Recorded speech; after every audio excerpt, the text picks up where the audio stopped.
All right, hello, Metal Maniacs. It's the Meista from Brews and Tunes. Cheers.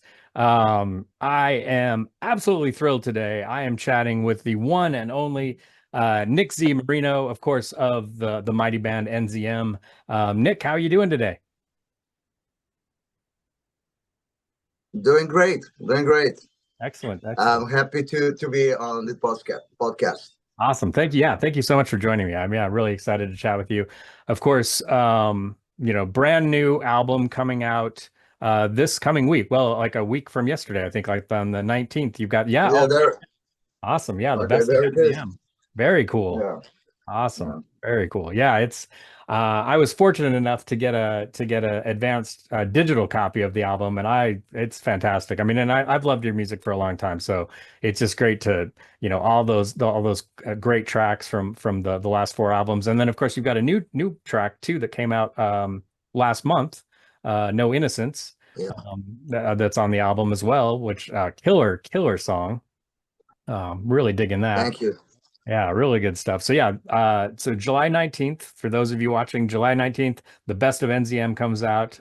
You can pre-order it right now, I believe, on like Amazon and it's Correct. yeah, it's through is it Fire Rock Records? Is that the label? Fire Rock Group, Okay. but it's a Fire Rock Group record label. Yes. All right, nice. Yeah, very cool. So yeah, so people can pre-order that now, and then of course, also if they go to the NZM website, and I'll have a link in the description below, they can order all of your albums, all your including your first solo album, but the whole NZM catalog as well, all four albums, but again, yeah, super excited for the new best of album. Just it just sounds so great. It's the sound is perfect. I mean, just every Thank you so track on much. there. Yeah, just I mean, I think you picked like the very best. I mean, as the album titled the notes, you picked the best songs to go on this album, which I would imagine wasn't easy to do because you've got a nice, rich catalog of music. Was it kind of tricky deciding which tracks from which albums you would put on the new album? Correct. Yeah, actually, originally I have 16 or 17 tracks, and then we decided to print vinyl. And as you know, on the vinyl, you can't be longer than 44 minutes. Yeah. And I had to get rid of a couple of tracks, so it was really, really difficult to select. But I purposely selected the tracks from the very first solo album that was actually released in 2010 by Yngwie Malmsteen record label, Yeah. Rising Force Records back in the day. And people actually don't know this stuff because it's, even though whenever NZM performs, we perform these songs, and they're very good songs. And I do a little remake, a little actually put some new guitars, new bass. I kept the drums, most of my vocals and keyboards, just minor adjustments, and do the new mix and remixes, like a four songs from that album. Then I picked up the other four from the album Alive in 2016, and the rest of it I just basically released as it was, because like three songs are from the previous album, Rise Above. Nice. And it's a nice combination of songs, 12 tracks. Yeah. I think it's a really nice balance to, like, I think like the sequencing of songs, it really flows really well. Yeah, and it's one of those albums where, and I say this all the time, but I mean, I really definitely mean it with this album. Like, it's one of those albums, like, it finishes and I start over again. Like, I want to hear it again. It's like, it's just, Wow, that's a really, really great to hear, man. Appreciate it. yeah, I mean, you just want more. It's just yeah, just really cool stuff. Now, are you going to be as far as promotion of the best of? I mean, I know you guys have been doing some shows. Do you have more shows lined up right now? Yeah, we have a few shows in Florida. Before I mean, we to mention I'm also playing and singing with Yngwie Malmsteen. So I got a tour with Yngwie coming up in end of September until November Oh, okay. 22nd, and so obviously in that period I'm not going to be able to do it. Actually, we just one show, Hard Rock Cafe Daytona, that was scheduled September 27th, and it was like actually didn't cancel. We postponed it for next year. You know, Okay. so it's gonna be probably sometimes in January, February. So and then and most likely the end of January we're gonna have a mini tour in California. Oh, excellent. You know, and I'm collecting currently. I'm collecting some data. It looks like we're gonna go to Europe summer as well. Oh, You know? nice. Nice. Yeah, because you were in you guys played Hellfest this year, right? Yeah, that was with Yngwie. No, not NZM. Oh, okay. Nice. Yeah, Nice. yeah. Yeah, and I think I remember seeing an like I think you announced the new song, the No Innocence from Hellfest. I remember seeing a video of you announcing the song coming out, which I thought was really cool. Um, Yeah, yeah. It was just no, not a performance. No, no. nice. I was with Yngwie. Yeah. Okay, nice, very cool. Yeah, so you I mean that's the cool thing that people may not know is I mean you started playing with Yngwie, geez, it's been what 16 years ago or something like that. It's been a while, I guess. Maybe not 16, but Correct. yeah. Exactly. Yeah, almost 16. Yeah, this is actually 16th year. Okay, Yeah. nice. Nice. How Started did 2000 permanently, even though I did one tour in 2005, but it was just a US tour and Japan. Oh, okay. Yeah, this was and then I came back again. I joined the band in 2009, and since then I've been permanent in the band. Yeah. Nice, nice. How did you meet Yngwie? How did you join the band? Well, he his residence is here, like literally half an hour away from me Hmm. in Florida, and basically there was an audition for keyboard player. His keyboard player, I don't know what that was in September, October 2005, and he needed a keyboard player and went on audition, and I got a job. Nice, nice, very cool. So, Yeah, I mean your talent is and actually it incredible. was funny because we had a mutual salesperson in Guitar Center. Hmm. So, so he was like in a Guitar Center, and the guy name was Joe. So he said, "I'm looking for a keyboard. Do you know anybody?" I said, "As a matter of fact, I do. Here's the number." It's like Nice. just like before I bought some Joe, okay, and then the next day King gets there, you know, and buy something else, and that's how he got my number. So Oh wow.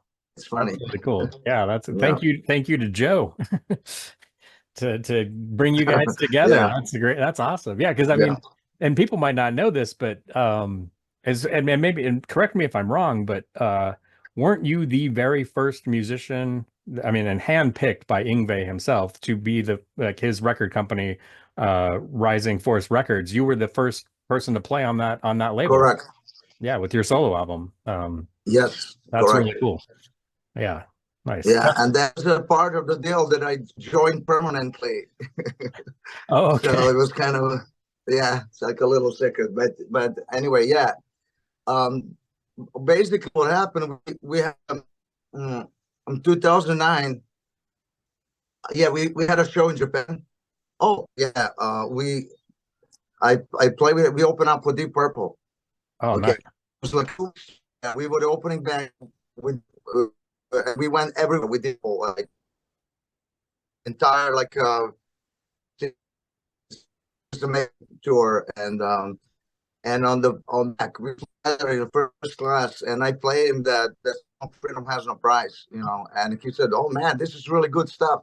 I like it." And that was it. You know, we didn't talk about it. And a few days later, said, "Hey man, you know what? I got this record label. I like to, you know, have some artists. You wanna be on it?" I said, "Sure." And I Nice. said, does that mean you're gonna be permanent member of my band?" I said, "You got it, man." Nice. So that was it. Yeah. That is great. That is very cool. Now, and your Yeah. solo album, did you play all the instruments on the solo album? Did you put a band together for that, or because you played all the guitar, right? No, As well no, as the no, keyboards? no, No, no. no. I had a different guitar players, you know. Okay. But the last guitar player, his name is Denver Cooper. He's been with me for last 10 or 11 years. Okay. You know, yeah. And before that, I had two other guitar players on the you know that they're not with me anymore. But yeah, Denver Cooper is the current guitar player. Yeah, and So, people probably know him from Vicious and Murder. he also plays bass on most of the songs. I play, of course, all keyboards, all vocals, and drums. Most of the drums done by Patrick Johansson, who was a member of Yngwie Malmsteen for many years. And the last record, I have the new drummer, Kevin Klingerschmidt, who's now also playing with Yngwie Malmsteen. Yeah. Oh, okay. And on the previous record, I had Brian Wilson, who was also with Yngwie as well. But first in NCM. And yeah, and Kevin's brother too, Robert, right? He plays with you. Yeah, correct. Yeah. Correct. He's the bass player. Yeah. Nice. This is the current lineup. So far, the best. Yeah, tight. Yeah. It's a tight band. Yeah, like I really love the. I mean, Denver's such a great guitar player. You know, people probably know him from Vicious Rumors and Midnight Spell as well. You know, great guitar player. And then the and I'm going to mispronounce the Klingerschmidt brothers.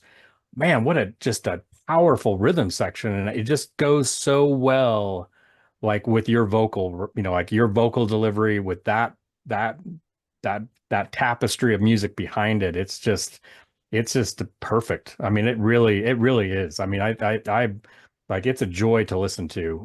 You know, as a listener, I really love the elements that you bring together. You know, there's a little bit of neoclassical in there, but you know, just really upfront, powerful power metal, like, you know, very European sounding in a lot of ways. And but then there's little bits of like 70s hard rock in there too, and yeah, like Deep Purple and Rainbow, and it has a lot of influences. You're correct. Yeah, I really love that's it. Absolutely. Yeah, thank you so much. I really appreciate it. And it means a lot to me, and very, very happy to hear this. Oh, good. Yeah, it's great stuff. Yeah, it really is. Speaking of influences, who have been your big influences over the years? I'm curious, kind of like, you know, who were the, you know, I have an idea of who they might be, but yeah, I was really curious with like Dio shirt you're wearing. Is that Dio shirt you're wearing now? Yes. Yeah. The T-shirt. Yeah. Dio, of course. Yeah. So he's definitely one of them. Oh, nice. Awesome.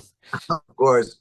Then Dio, Bruce Dickinson from Iron Maiden, you know, of course, Deep Purple. I don't know, you name it. Symphony X, I like that band as well. Queen, I don't know, even AC/DC, whatever, like all this good stuff. You know, I like that from the new stuff. I like that Arch Enemy band. I think it's incredible. I watched them live. We performed together on some festival. I think in Mexico City. It was like 100,000 people, and wow, incredible band as well. The girl that sings, she's just amazing. She can growl and sing clean at the same time. As you know, super powerful, and the guitar plays incredible. You know, just great band. Yeah, nice, very cool. I wanted to ask you about, I was curious about like because I know you were classically trained. You're a classically trained pianist and violinist, if I read that correctly. No, well, it's just pianist. No. Oh, just pianist. Okay. All right. Yeah, I don't know where I saw violinist. I do play a little guitar, but it's not nearly as good as a keyboardist. Okay, gotcha. Yeah, but I am classically trained. Yeah. Nice. And you've been playing since you were really young, correct? Yeah. Did you come from a musical family or? No. You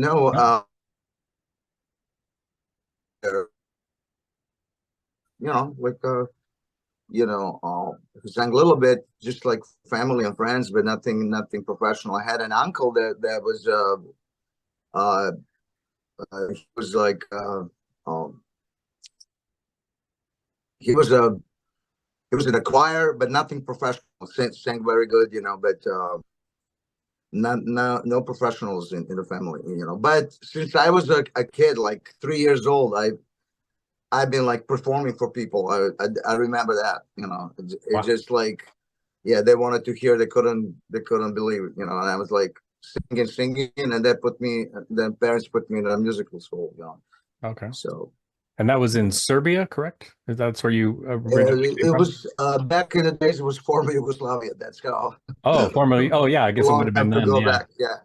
Yeah, yeah. Yeah. The 70s, and yeah, we're Now pretty Serbia. similar Yeah, in age. So yeah, that yeah. makes sense. That makes sense. When did you move to America? I moved to America in 1995. 1995. Nice. Okay, very cool. Very cool. And then not too long after, I guess 10 years or so later is when you started playing with Yngwie. So nice, nice. Yeah, about 10 years later. Yeah. Did you start when you moved to America? Did you form a band? Did you start playing here? Like right away? Yeah, of course. Way, but it was nothing significant, just like there's some local bands, and you know, of course, yeah. And before that, I actually spent some time in Switzerland, Vienna, Germany. Oh wow. I also had some bands there, but nothing significant, before I left, I had there was a civil war in Yugoslavia, if you remember. I don't know, it was a long time ago. But anyway, so I left right when the Civil War started. But before that, I had a significant career there. I was on TV, on the front pages, had a record. Yeah, yeah. Nice. Oh, very cool. I did not So know mostly that. so. I'm Yeah, sorry, what? yeah. It was mostly so. I had a band, but it was under my name. Oh, okay. Nice. Very cool. Did you guys put out any albums? Is that something that's available that's out there?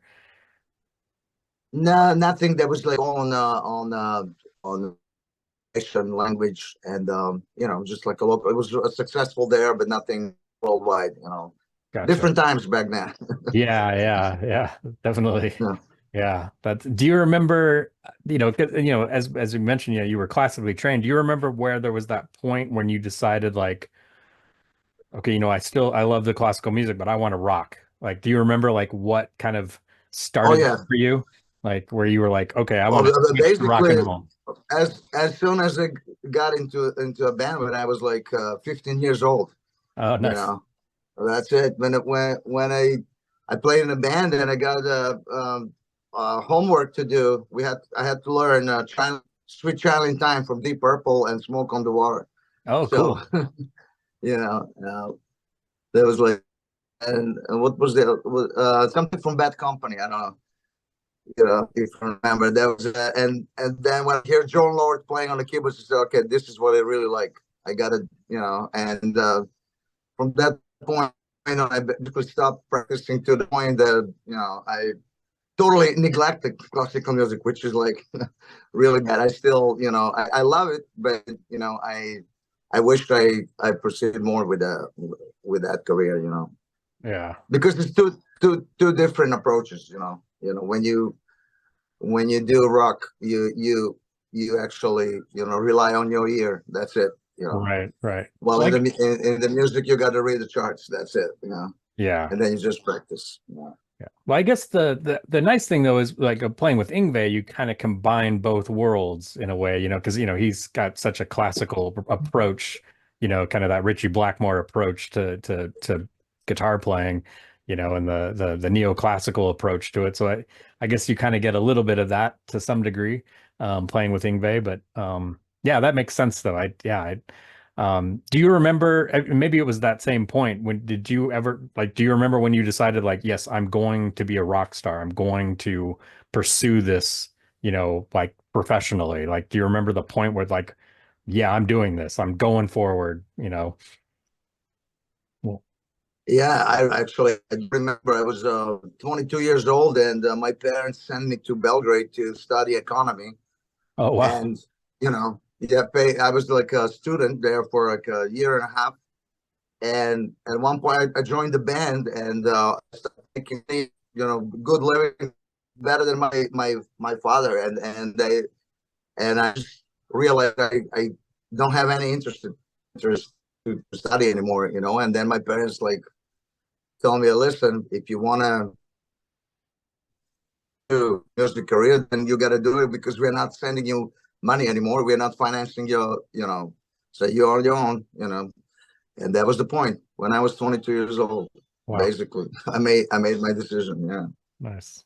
Well, they've got to be proud that that you actually became a professional musician, and an accomplished professional musician. That's, because I'm sure they were probably, as you mentioned, kind of, probably a little upset, like, what are you doing? You should go to school.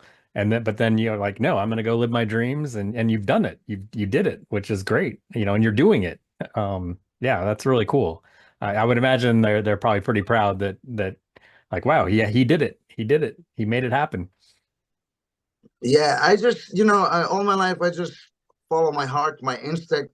I honestly, if I would go back right now, I would probably, I would not study economy, but maybe I would do the, like, like classical musical education or something else to have some kind of, maybe, and, do it a little bit different.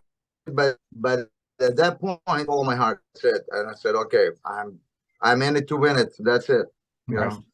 I actually have, his son is like 14 years old, plays guitar, plays real well. He's also super, and does everything. And we met just recently, and when he saw where I go, I said, "Oh, I'm gonna be a rock star." And and my friend, his dad, said, "Oh no, you're not." And I had to literally, you're 14 years old. You can't do this now. You have to study, play guitar on the side. You have to find time to do both. And then at one point, when you're a little bit older, you can make your decision. Yeah. I don't advise this to anyone. you know, Nice. Yeah, that's good advice. That's really good advice. yeah. Yeah, I would imagine you probably get maybe not all the time, but I would probably young musicians probably look up to you and ask for your advice, often, is in terms of, because it seems like now it seems so hard for young musicians with the current musical climate, with streaming and everything. It seems like it's got to be really tough for a young musician to make it in this business now.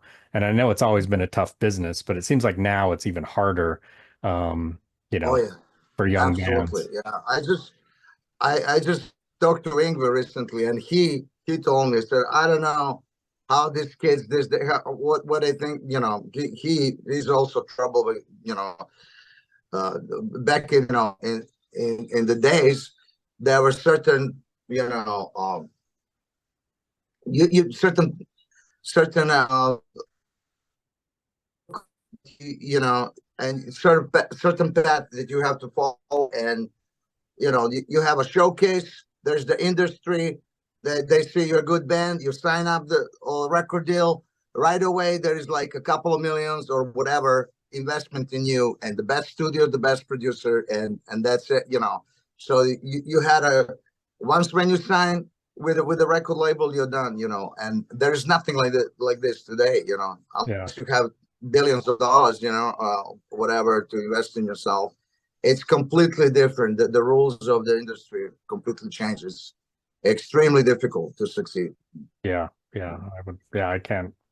Yeah, I feel bad for young bands. It's got to be tough. I mean, I know it's always been a tough business, but now it just seems really difficult. I mean, I guess the nice thing is it's easier probably to produce an album in terms of like you can self-produce an album pretty easily, and put it out there on your own.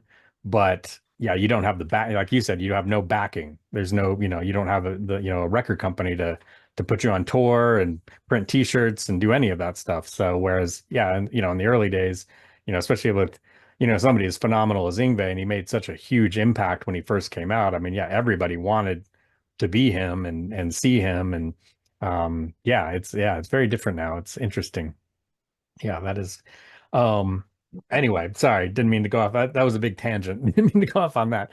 I did want to ask you about a couple other projects you've been involved with. One and with Yngwie, the Generation Axe.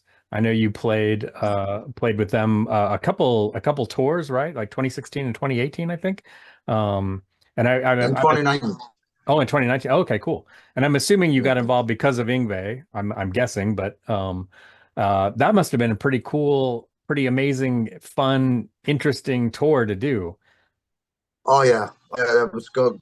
full blast, man. It was just when he told me, you know, this is basically upgraded the G3 tour. I would call it G5 basically, you know, Yeah. but it's called Gen X. But it's 5 bass guitarists, and you know, I don't know, you know, Steve Vai is also one of my favorite guitar players, and not to mention Zach Wild, and then Nuno. I mean, and you know, Tosin Abasi. It's just crazy, and it was a lot of fun, but a lot of work, you know, because it was just me, the bass player, and the drummer.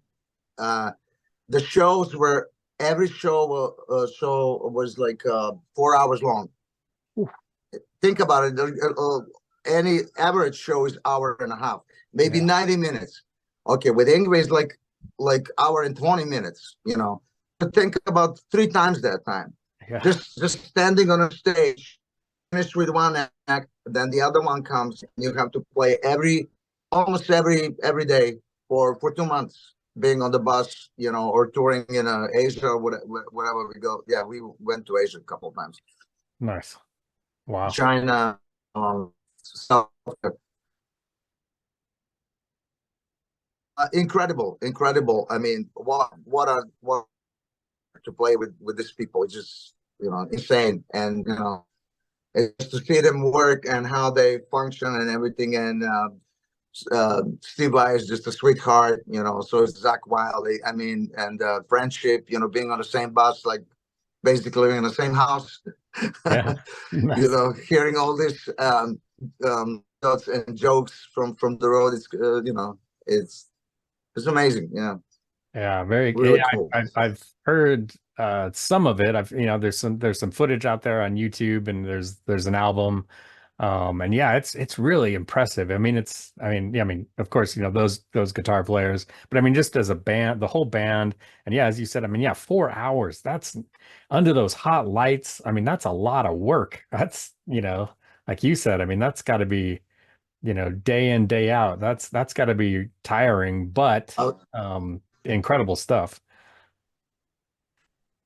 Yeah. Well, you know, it's basically we were supposed to go to Europe and Asia again in spring of 2020, right? Oh, Right when COVID strike us, yeah, and was canceled, and then after that, as you know, Zach Wild went with Pantera, and you know, everybody got. Nuno has a very successful solo album, Steve Vai as well, and everybody went their ways. And but there's a possibility we'll do it again. oh, good. I was going to ask you if it was good, if there was any. Yeah, definitely not this year. You know, if not next year, maybe the year after. You know, Okay. you never know. Very But cool. it's a possibility. Nice, Yeah. nice. And I know, so a couple of years ago, you were also involved with the Vivaldi Metal Project. You did some work with them as well, right? I just sang one song, Oh, okay. which is actually a remake of the uh, Chopin Revolutionary Etude, which is which I had to write the lyrics for. Oh, So yeah, and my friend Giuseppe Pieri, maestro, who plays keyboards now for Bruce Dickinson. yeah. You know, he's amazing, one of the best keyboard players and composers and producers in Europe. He's Italian from Rome, and yeah, I took a part of the you know, just sang one song. That was it. But anyway, I just saw him right now on Hellfest. They were performing there with Bruce Dickinson, and I saw him again, and it was cool. And actually, I'm gonna do something with him again, maybe next year. Oh, nice. Yeah, Very cool. but because he's busy touring with Bruce. Yeah. He's wonderfully talented. Yeah, as you said. And Yeah. the Vivaldi metal project is just incredible. All the all the classical stuff with metal arrangements. I mean, what a and incredible stuff. I mean, the choirs and the guitars and everything, it's just crazy. And on that album, I think they were like all basically 3 or 4 former English plus some other cats. I don't know. It was like, it was a compilation with, a collaboration of many talented people. Yeah, there's a lot of talent involved with that group, that's for sure. Yeah, it's pretty cool stuff. Yeah, very cool. Well, Nick, this has been a great pleasure chatting with you, and really truly an honor chatting with you today. Thank you so very much. And for those of you watching, check in the description below. I got links to NZM. Go buy go pre-order right now the best of NZM. You will not be sorry. This album kicks ass. It is fantastic. I'm loving it. It's like, I mean, like seriously, it's like it's what I listen to. It's what I've been listening to all week long. The week before that, it's like what I'm into right now. So, yeah, just killer stuff. So again, Nick, thank you so very much for chatting with me today. This is, really been a pleasure. I really appreciate your